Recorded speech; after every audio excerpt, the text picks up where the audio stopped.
Confusion matrix. The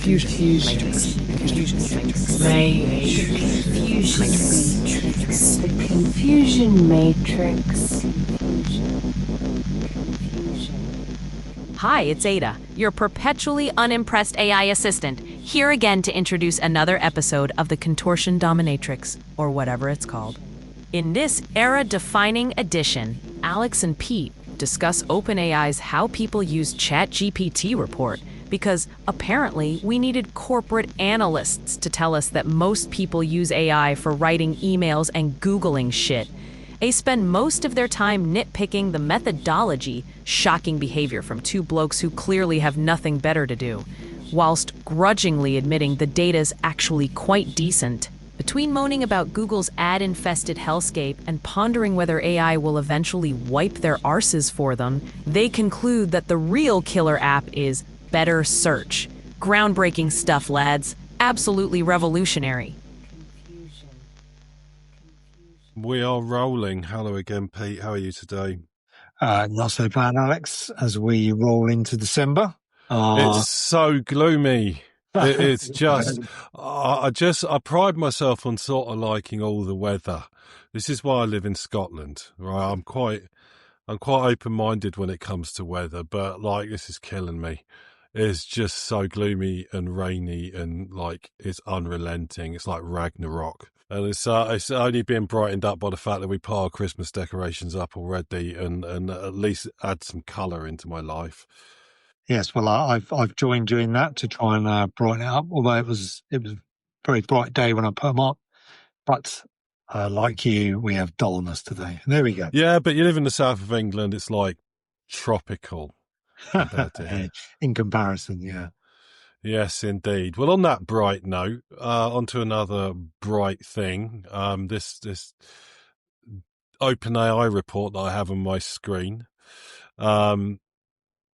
And so that's what we're going to talk today about. It's called How People Use ChatGPT.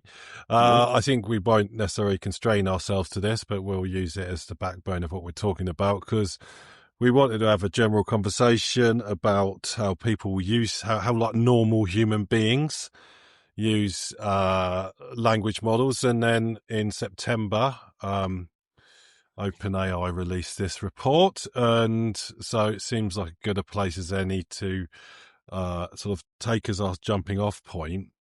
It's quite a comprehensive piece of analysis, and from two analysts, I think we were both relatively impressed by it. Mm-hmm. It's certainly pretty, what's the word, comprehensive, and it seems pretty rigorous. And although it's only based on OpenAI data, so I don't think it can be considered definitive, but I think it provides a pretty decent view into how LLMs are used. What do you think? Yeah, no, absolutely. I like the way they've done some of the splits, which we'll get into. And if you sort of read between the lines, I think it sort of potentially highlights some of the opportunity, which everyone's very, very excited about. Yes, but no one's thus far managing to particularly harness. Yes, and so I think this will underline some of the differences between maybe what's been talked about in the press and on where the opportunities might actually lie. Yes, indeed. While the hype continues, I'm just wondering where to start with this. I think we probably should start by looking quickly at the classifications that they've used. So what they've done here is attempted to classify types of conversation, mm-hmm. But also types of usage. Well, really, there's only two, I think, which is work versus, I guess, non-work, right? Yeah, consumer.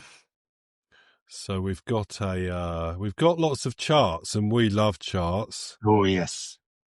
What are the topics of ChatGPT conversation? So I think these topics get broken up by work and consumer, but generally speaking, we have topics of writing, which is edit, critique, provided text, personal writing, communication, translation, write fiction, practical guidance, how to advise, tutoring, teaching, ideation, technical help, which is maths, God forbid, data analysis, woohoo, computer programming.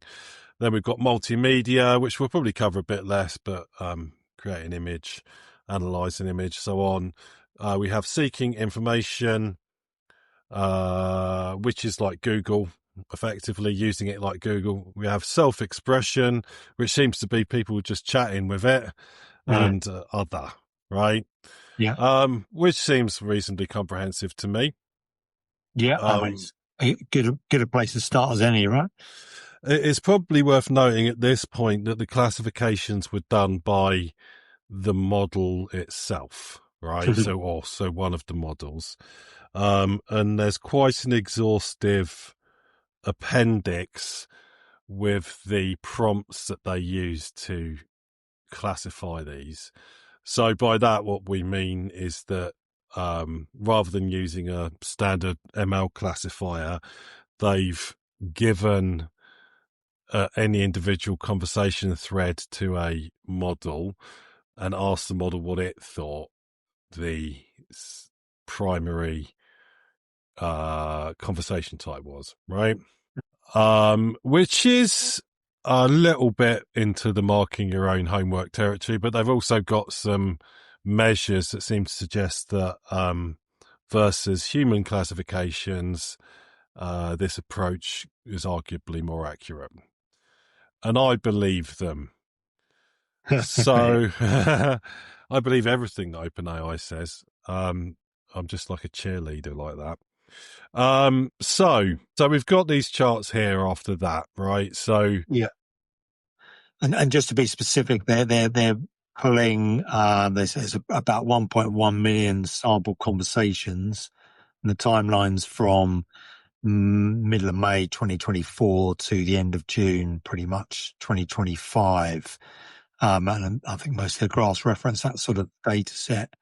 And like you say, so you've got each of the topics as a line graphed against the x-axis of July to June 25. So I should just point out as well, before we get into that, is that there's an appendix C has a timeline on it. And what this documents is, when the various GPTs were launched. And so the public launch of ChatGPT as a research preview was the 30th of November 2022. So almost exactly 3 years ago. Yeah. Which is mind-blowing given how far we've come from there. Yes, indeed. Yeah, so it's got these 6 or 7 lines for whatever the number of topics are going across. And like you say, on writing starts out with quite a significant lead, and they've graded them as the percentage of the messages. So it's up there at about 34%, I think, to start with. And in second place is practical guidance, and that's fraction below 28. So it seems quite far ahead. But then that's June 24. You get to June 25, and writing's dropped down to 23.9%. And has actually dropped below the seeking information one, which climbs steadily from a sort of 18% up to 24.5%. So that's sort of quite interesting. Sounds like people thought about writing, and this is on the consumer messages, not the work ones. Sounds like people were trying it out for, write me an email like Shakespeare would. And then everyone got terribly bored with that quite quickly, it seems. And so that's kind of dropping down. Or does it reflect a wider set of users adopting it? Because I note that seeking information rises. And I think, if I mean, these are the two Google proxies for me, right? Because I sort of bundle technical help in terms of what we're using agents for and stuff now. It sort of sits on its own, but everything else here is not something you could ask or you would do with Google, right? Like writing, multimedia, self-expression, and though these are the two information-seeking things, and and those have both gone up almost. In fact, their trajectories are almost exactly the same. Mm-hmm. Yeah. And so does it reflect a migration of the type of thing that existing users are doing, or an influx of new users, i.e. the original users were probably a little bit more technically literate, as well as understanding that models tend to bullshit quite a lot, right? Mm-hmm. Using bullshit as the technical term there. That as more users came on board, it got more and more used like Google, right? Yeah. Definitely. I mean, I feel that the crowd from Google that have been using Google, would come on here, and that would show up under practical guidance and seeking information. And I think about my own usage, and that's exactly, consumer side, outside of work.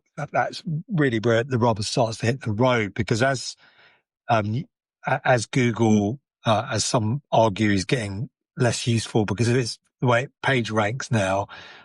So you find that the AI summary that Gemini produces at the top is, effectively what it's doing is putting together, what you would normally do when you search yourself. And when I speak for myself, I'll search up a term, I might look down a couple of the results, might click into a couple, and then I form my own kind of process map about what that's telling me. If you're looking for, straightforward one like a recipe, you might look at a couple and then you amalgamate them, or you sort of follow one or the other.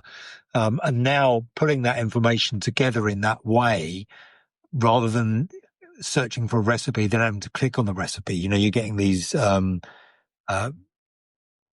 summaries at the top, or if you go straight into any of the models like ChatGPT or whatever, you just get a summary which does that. And I can see why it's useful. It saves you a couple of steps. And for fairly inconsequential things, cooking some pancakes or making a soup, that sort of thing, or jumping on the tube and trying to get the right journey, or a bus or something, is sort of fairly happy with it. Might be wrong, don't really have to check it. Kind of feels right. Yeah, let's roll with it. And so I can see why there would be a slow replacement of what we all term Googling of search, by using a model. Interestingly, I think that's, probably a big driver for OpenAI and ChatGPT, because certainly when I've used the consumer version and also doing some testing on it, and it is a conversing machine that wants you to stay on their platform. And certainly the testing I was doing, the reason I say that is because it always has one more question to ask you. So you'll ask it to do something or give you some information, it will do that.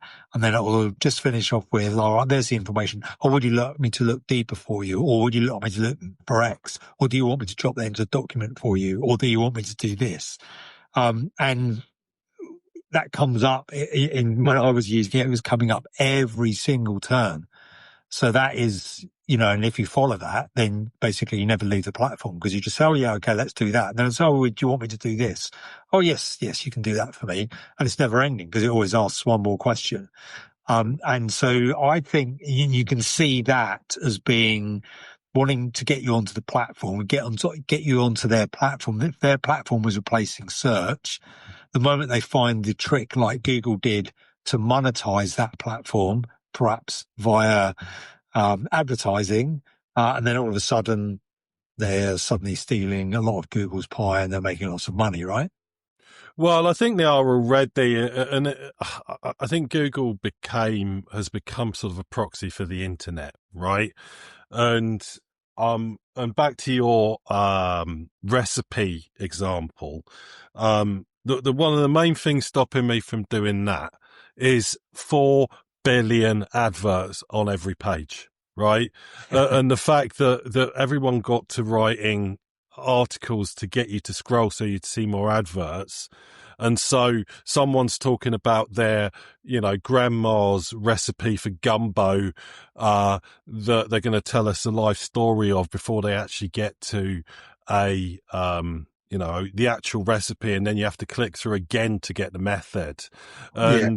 And I just can't cope with that. I mean, it's sort of sad, because as you point out, you do skip around a few different recipes and actually get some ideas. Oh, I could vary it like this, or you can clearly substitute out that or something. There's a lot of, sort of variance that perhaps you miss when you go straight to model. But if you go to GPT and say, how do you make bloody gumbo? It just tells you. Right. And that's what the search killer is for me. It's not necessarily Google and their results. It's the fact that the internet is so polluted by adverts, which, are run by Google, right? Most of them.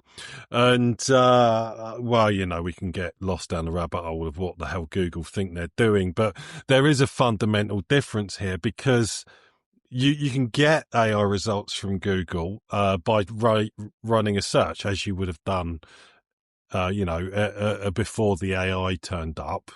Whereas OpenAI GPT exists as a standalone product, so you've got a bit of a choice there with Google, and you go in there with a particular mindset. And so when I run a Google search, am I classifiable as an AI user? I didn't ask for the AI summary. I may or may not have used it. And also I may or may not have read it before clicking through to a Stack Overflow page or something to verify what I've seen so far. So there is a certain of apples and oranges here. In the moment we start comparing it to Google, we're going to come unstuck a little bit, because they are different things. Yeah. And people come at them for different reasons.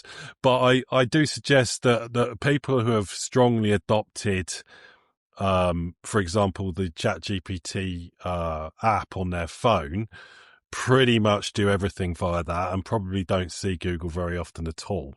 And as you point out, Google will do everything in its power to keep Google. OpenAI, GPT will do anything in its power to keep you on their app, which is not exactly new behaviour, is it? No, exactly. So they're just following that model, get you on the platform, and we'll work out how to make money later. Yeah. So what's interesting, going back to this graph, is that those top three of practical guidance, seeking information, and writing, by the end of June 25, I mean, they are way, way above the other four. The next one is multimedia, and that's down at 7%. So, I mean, and that's the top. And then you've got your self-expression and technical help around sort of 5%, and the other unknown at 5%. So there's some deep nuance there, right? So firstly, I think we need to ignore the multimedia, simply because firstly, you've got this weird sort of tick shape, a real rapid rise and then drop off in the multimedia curve, which is simply, oh great, look, I can make my own memes of anything I like right now, and then people going, well, that's boring now. Yeah. I don't care anymore, which happened in April 2025, April, May, and then sort of fell off. Yeah. The launch of 4.0 image generator. So actually, and if you look at the other three lines, what you'll see is that the standard stuff all dropped. So everyone went from, looking for information and guidance and played with images. Images jumped up, and then they went, okay, I'm bored with that. So they went back to writing and asking for information as the image dropped away. Yes. And then, and yes, clearly, right. And then you've got technical help. This one I find a little bit more baffling, but this is a percentage, and I think it probably illustrates the tension between GPT and Claude. In what we're not seeing from this graph is whether overall uses for technical help have gone down. I mean, it seems to me more likely that everything else went proportionally up. And that also GPT is not really seen as a go-to model for technical stuff, particularly agent-based or multi-step like technical development tasks, right? Which is my guess a very large amount of the overall usage of language models. Yeah, yeah, no, it's very interesting. Like you say, it could be that other models are better than that. And perhaps this is where there's the segue into the second graph, which is for the work related messages. And that has quite a different profile, because leading the pack all the way from start to finish, starting at 42% plus, peaking at about 49, nearly 50% maybe, and then finishing up at 40% is writing. So, if you think of in the workplace, and again, that just makes perfect sense to me because it's going to be writing documents, writing emails, writing internal stuff, writing to clients. So that makes sense. And that seems to be holding, pretty steady, which would make sense to me. I mean, what it says about what we do at work. I say Yeah, what we do at work, what most humans do at work. I think there's a whole conversation here in general about what most people spend their time doing, right? yeah, oh, That yes, that we just sit there writing emails or like a big document or something or PowerPoints or whatever it is, and that you can. God, I don't know what this says, but I'd be really interested to see some drill down on this in terms of what people are really doing. And, I suspect that at some point, Google, OpenAI and others will have learnt so much about what people do in their workday. That's probably going to be found as quite eye-watering because I think a lot of this stuff is fairly throwaway. And if you're writing, it's about communication, right? yeah, You know what I mean? And so what most people spend most of their time doing at work is communicating, yeah, um, which is, I think a lot of people kid themselves that they do other things. yeah.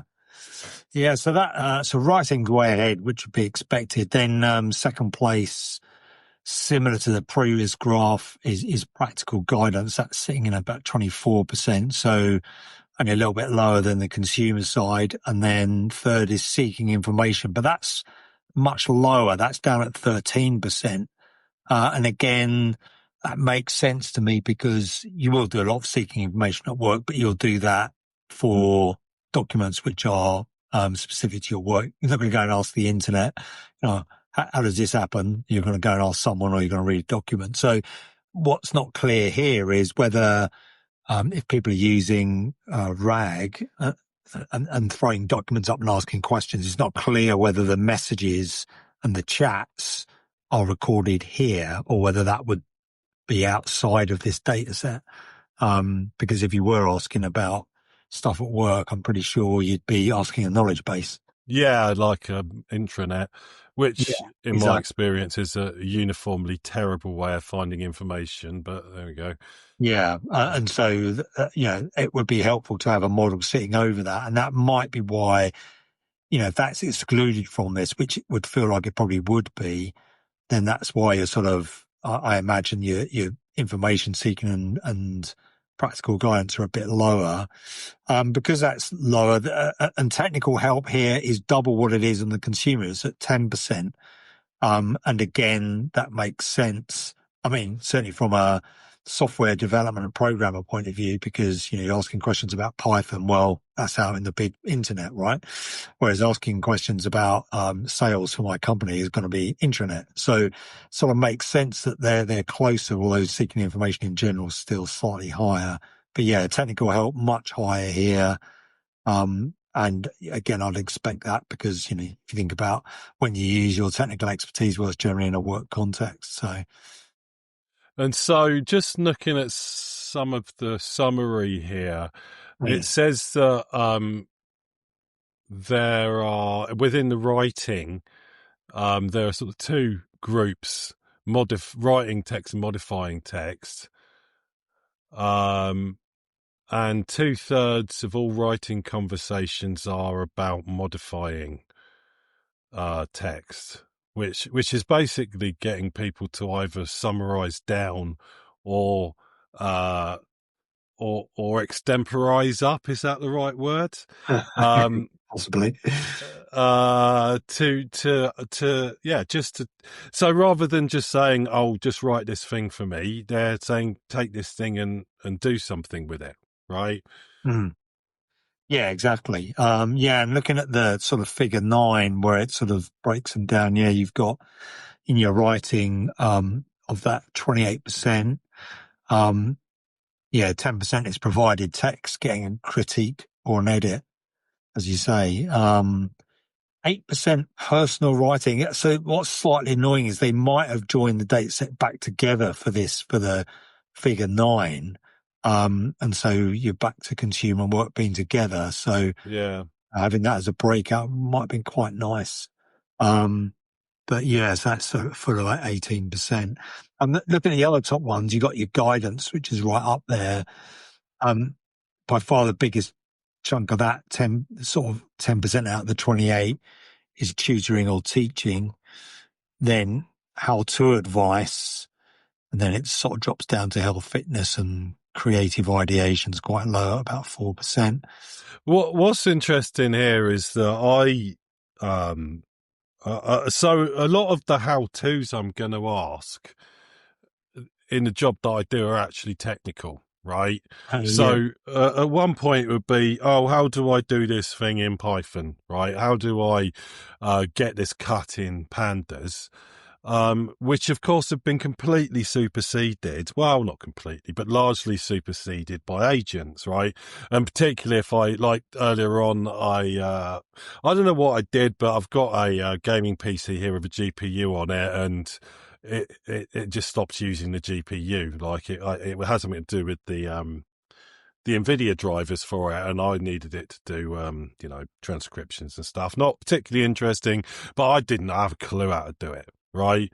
And before I would have had to Stack Overflow the arse out of it and try and figure it out, which would have been, advice that I was, a guidance of some sort in how to do this. But now I just type it in, I'll just go and bloody fix this, right?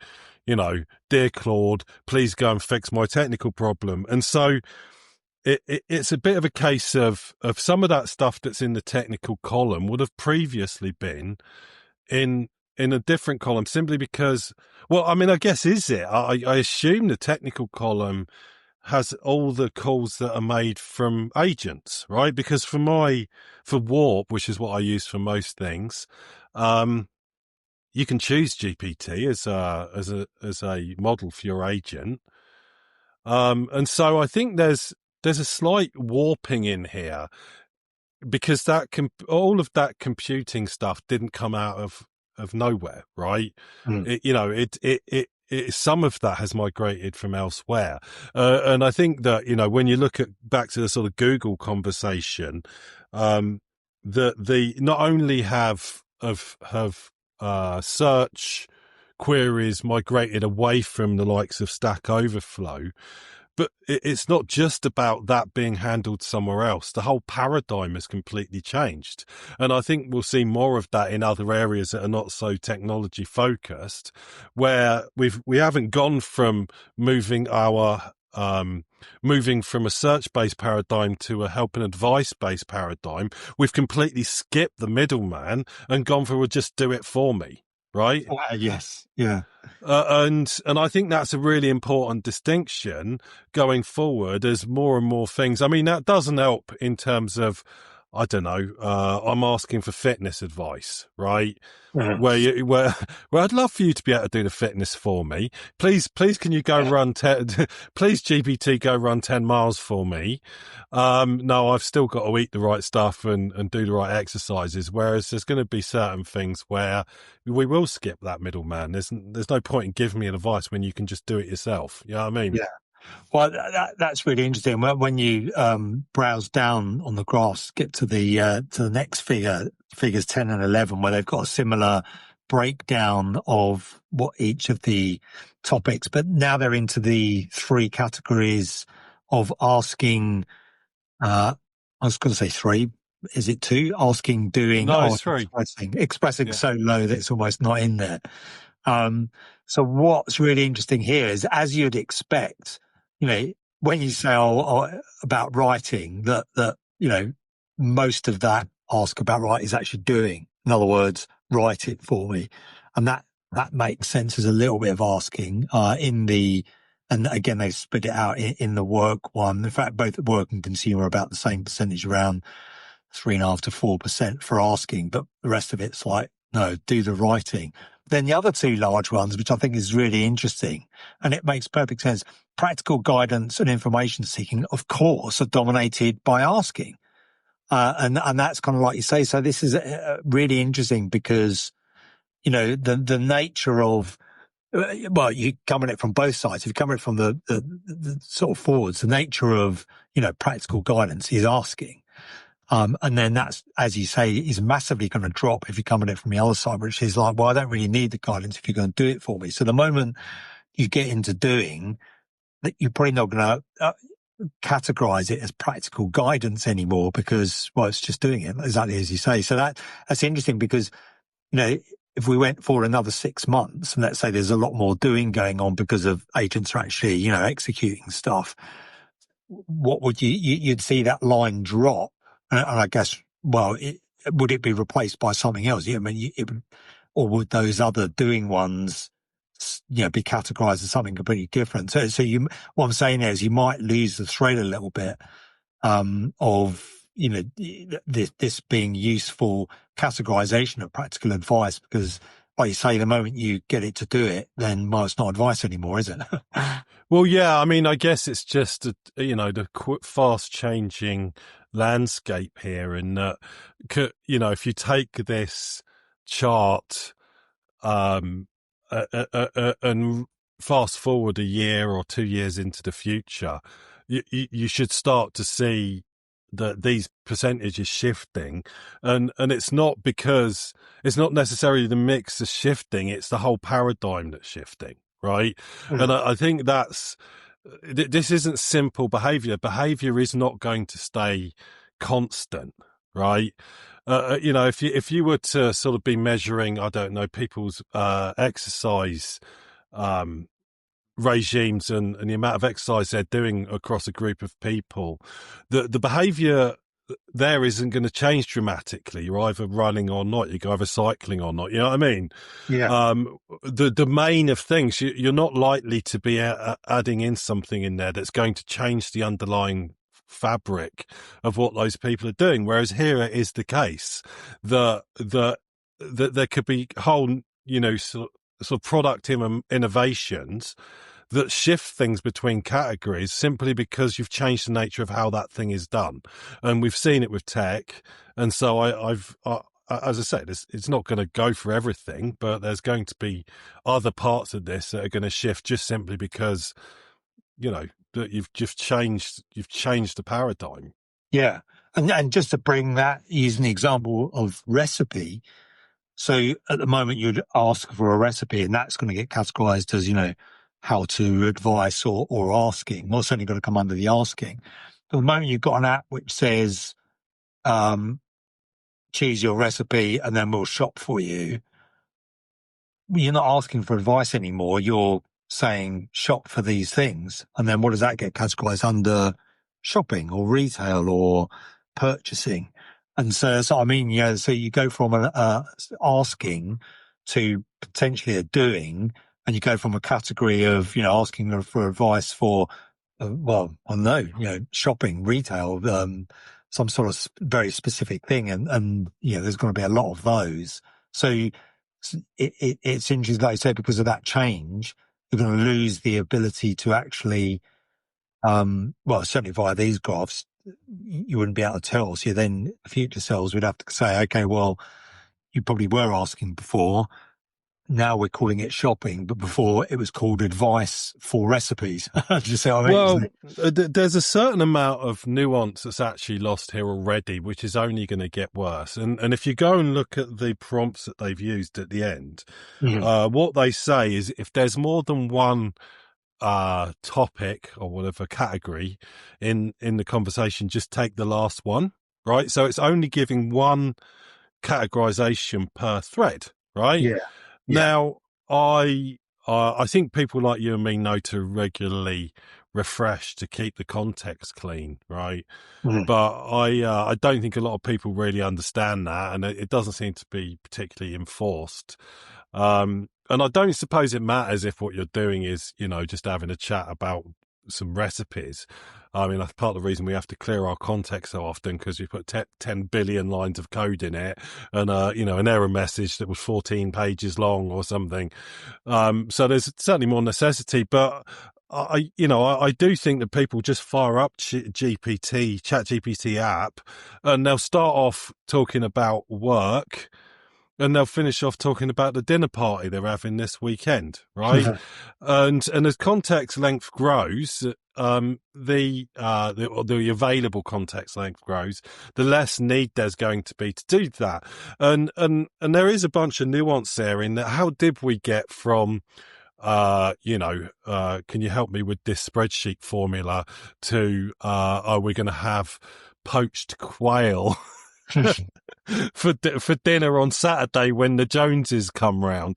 And actually, that would have been a combination of, we might have ended up in a doing, but we started with an asking, and we went through a bit of asking and doing all the way along.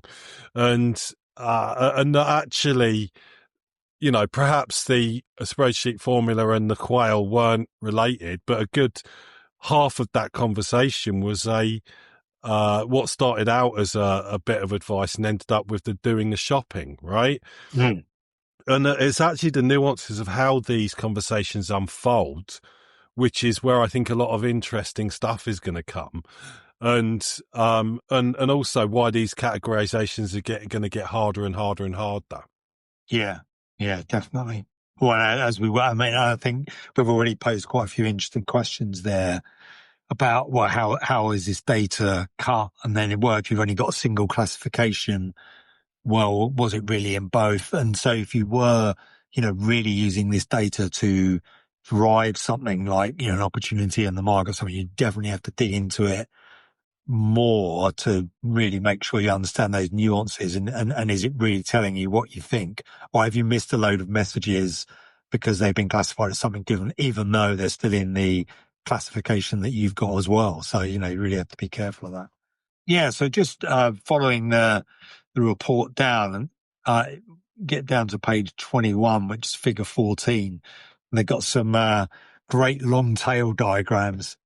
And I think they've classified the messages pertaining to one of 332 O*Net IWAs, which does explain is to do with generalized work activities. So basically categorizations along, what you would classify a task as. So getting information, interpreting the meaning of information for others, documenting, recording information, this sort of thing. And the top one is getting information. Again, got percentages at 19%. And then you have the interpreting the meaning of information for others. That's down at 13 already. Documenting and recording. So that's like your top three. And then you got to drop again down to about 9%. Providing consultation advice to others, and you've got a couple more thinking creatively about that 9%. Then you drop again half to about 5% working with computers. And then after that, you start going 3, 2, 1, and then there's a whole bunch of 0-point percentages. And when I say a whole bunch, about 20 of them. So basically you've got 6 or 8 sort of top reasons, top sort of classifications of how this stuff's worked, and then a massively long tail of all other things of which people clearly have tried it a bit.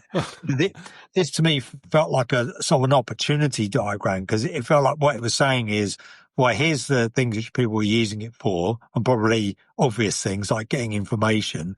But here's a whole bunch of things which people are trying and potentially haven't yet had success in. Well, like handling or moving objects, right? Which is down at, I don't know, it looks like number 12 or 13, right? Well, how the hell is an AI helping you handling and moving objects? Yeah. But there's some other things there, like scheduling work and activities. I mean, that's 0.3%. You sort of think, well, surely it's going to be quite good at something like that. So why is that so low? I do wonder whether this is because this all feels like real world human things that real world humans do.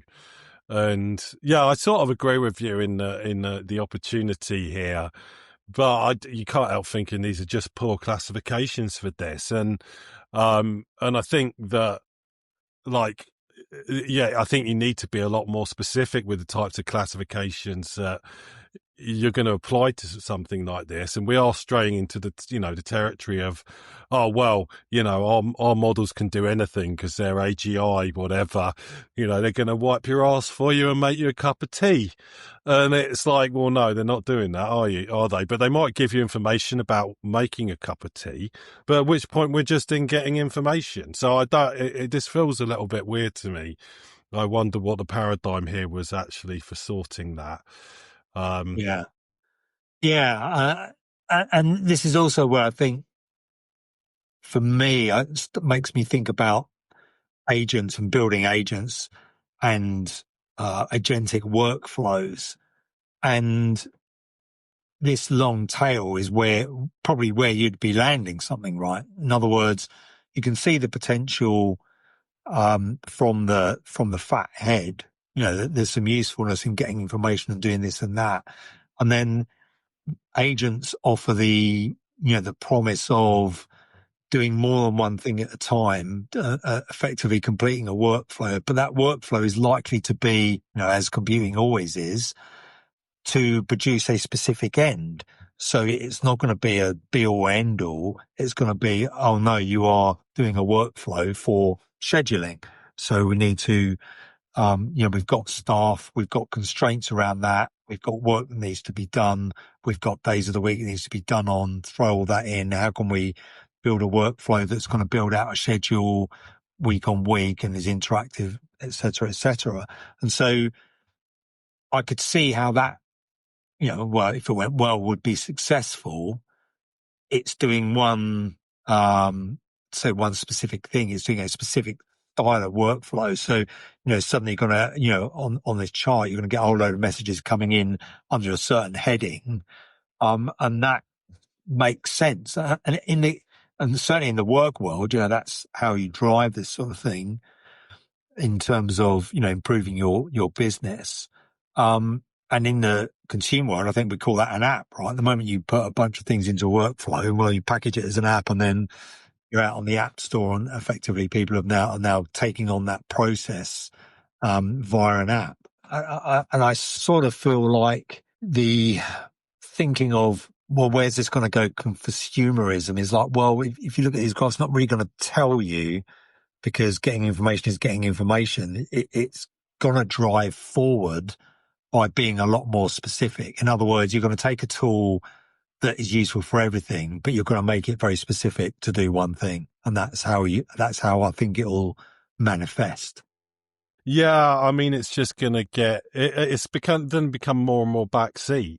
And this is back to the point where it's, there's no killer app from a consumer perspective. The best you can, looking at this, what you can say is that people are using it as a search proxy, right? Yeah. So where's your killer app? Search. Yeah, but we already had search. Well, it's better search. Okay. Okay, good. Well done. Right. Well done, guys. But that's not a game changer. We always expected search would get better. Actually, strictly speaking, Google's been getting worse for quite some time. So, I'm not saying this isn't an improvement. It sort of all depends on your perspective, but, yeah, I sort of think that, we've got this boundary between, what you're doing when you're using AI versus the things that AI enables, right? Mhm. And I think that's what we're getting at here is that the category might be technical development or something, app development, but then you've developed an app that helps people make food, right? So provides some guidance around cooking, Mhm. right? But the actual activity was development, right? But the vast majority of time spent as a result of that coding activity is making dinner, right? Mhm. Yeah. And I think that, and this goes back to the whole point here, is that where a consumer's going to see this, well, they're not a lot. They're going to see uh, more choice and more capability within the domains that they already operate in, and maybe a few new things turning up, right? Yeah. And that's the thing, because like you say, you've been doing search and now you're using a different tool that is maybe more helpful, but that doesn't feel, that's just evolution. It doesn't feel like anything different. And I suppose, if that does become the shift and in 5 years, God forbid, Google doesn't exist or is struggling, and it's been taken over by, I don't know, by OpenAI, then everyone will be looking back and saying, oh, well, you can see where the crossover was. You could see that was obvious, et cetera, et cetera. But to have lived through it might not be quite as stark as the numbers would see, because people just go, yeah, well, I was using one thing, I started using another. Well, what's the big deal? Well, exactly, right? You just use the thing that gets the job done. And everyone's looking for brand recognition and so on. And it's ultimately, Google became, uh, synonymous with search, literally synonymous with search, um, simply because they were the best. But I don't think people felt much in the way of brand affinity with Google, not for quite some time, and not the general populace. It's just a place where you went to get information. Yeah. And so, they've supplanted that with ChatGPT. And that's when you get on to the, this other phantom category, the sort of expressing categories, where people are just chatting, right? Non-goal based activity, of an informal manner, I guess. And what we saw with, the launch of GPT-5, when they back-ended the GPT app with a different model, regardless of whether you think GPT-5 was better or worse than whichever version of GPT-4 was being used before, it freaked a lot of people out because the personality, in air quotes, of the app, of the model, changed, right? And it freaked a lot of people out, right? And so we've got this new qualitative element to things, which in theory will dictate anything. It's sort of analogous to the Google algorithm, in that, you use Google in 2010 versus using it in 2020. You would notice a marked shift in how it was prioritizing things. But this is so much more than that, because presumably before and after the GPT-5 launch, it had the ability to give the same information back. It just did it in a very, very different way. And people had formed, again, air quoted, relationships with this model, right? And what's clear from this report is that isn't a lot of people. That's certainly not the norm, but I do think that there's a lot of people, there's enough people using it for it to be of a concern. And the fact that they're forming strong enough relationships with it, that they noticed a change in personality, quoted.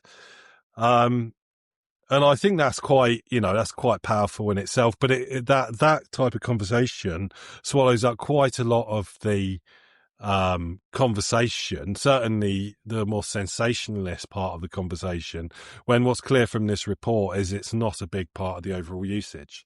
Yeah, the other thing as well, as you pointed out with the technical help, although did they class, I was thinking about programming there, did they class computing under writing? What did they put computing under? Just going back, it came under, I know technical help, computer programming, and so technical help in these graphs is relatively low, 10 or 5%. And again, quite a lot of the news cycle is, built up around how useful it is for computer programming and, silly hype of get rid of your programmers because it'll do it for you and you won't need to code in 5 years and all this sort of rubbish stuff. But overall, it's actually quite a small percentage of what people are asking about. Well, for GPT. And so, you just simply couldn't evaluate that line meaningfully without seeing the same one for Claude. You know what I mean? Yeah. And arguably, Google's trying to muscle in on that game now as well. Yeah, absolutely. Yeah. I mean, so it's all to play for from that respect. And I think the other thing here is that I'm interested. I'd be interested to know where is this all? I mean, do most people use GPT through the ChatGPT app? I think the answer is yes, right? The majority of these things come through the ChatGPT app, right? Although we might have to scour this to verify this. And the behavior of the GPT app has changed over time, and the functionality of it is, for example, the fact that it remembers stuff, again, air quotes, it keeps a log of useful facts locally that get ferried back and forth with the chat stream. So it has some memory of the user. I mean, that's relatively new. And I can imagine the introduction of some sort of memory, regardless of the model, is going to, over time, change the way that people use it. Mm. So I don't think it's static. Does this include API calls? So I would say that 90-something% of my GPT usage was via API calls via a third party. Yeah. So in this case, Warp, but could be other things that are like agents or something. And I've no doubt that there are some other third-party apps that I use that call GPT without me knowing it. And so, it's hard to know. Is this really, this feels very, very pointing towards the end users.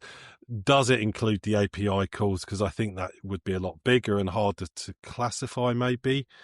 And also the fact that, so I built my own client, which I'm currently doing some open heart surgery on, because it's increasingly clear to me that Claude did a rather dodgy job at coding it. Yeah. And part of the reason I did that is so I can control what goes to and from the model, and I can set my own system prompts. And so Ada, who runs on OCAT, has a very particular personality. I point her towards a version of the model with a specific system prompt that doesn't change very often. And also, with things like, don't keep asking me bloody questions, right? Yes. Say what you got to say and then shut the fuck up, right? Which, when you compare to the GPT app, which is constantly like, oh, and do you want me to do this now? And do you want me to find out more about that? Which is, totally on your back all the time at doing things. So the app itself, the model and the app aren't inert. They're not, players in this game, in this play, this performance that have no effect on the final outcome and the way that users are using it.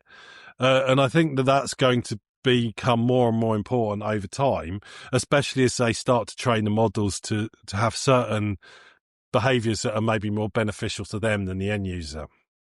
Yeah, definitely. Yeah, I mean, the influence of the application layer and system prompts on, the messages, could be quite profound, really. we talk about agents and an agentic workflow. Well, that essentially is, a bunch of system prompts, which go up with your message and therefore influence how it'll be categorized.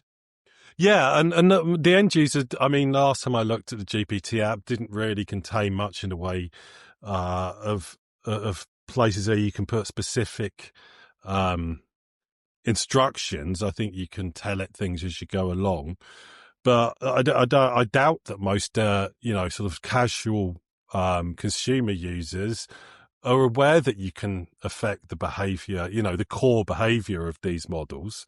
Because the difference you get with a different system prompt is radical. Yeah. You point at the same model, GPT 4.1, and you can give it massively different system prompts to the point where it gives you different facts, right? Sure. If you say that to GPT 4.1, I'm only interested in hard right opinions on stuff, versus someone else saying, oh, I'm only interested in very, very liberal woke opinions on stuff, you're going to get different facts from it. Right. And so people think of the idea that people will look at it and say, I've got a relationship with this model. Well, no, you've got a relationship with a combination of a consumer-facing app on a platform with one or more system prompts, especially when you're doing GPT-5, you don't even know which model you're pointing towards, because GPT-5 is not a model, it's a routing mechanism. Right. And then, what history you've sent to them from it, things you've said to it before. It is again similar to the fact that my search results for the same, query in Google would be different from yours. Right. We're simply not looking at the same thing. Right. Yeah. And I don't think a lot of people quite realize that. Yeah. No, absolutely. Yeah. I totally agree. Okay. Well, look, we've sort of scratched the surface on this. There's a lot in here. I think we've probably done as much as we're going to do today. Yeah. I think we spent a lot of that conversation just being analysts, right? And saying, well, have they really analysed this properly, and really critiquing someone else's analytical job. But it's interesting in its own right. I can't get too, involved with this because I need something to compare it to.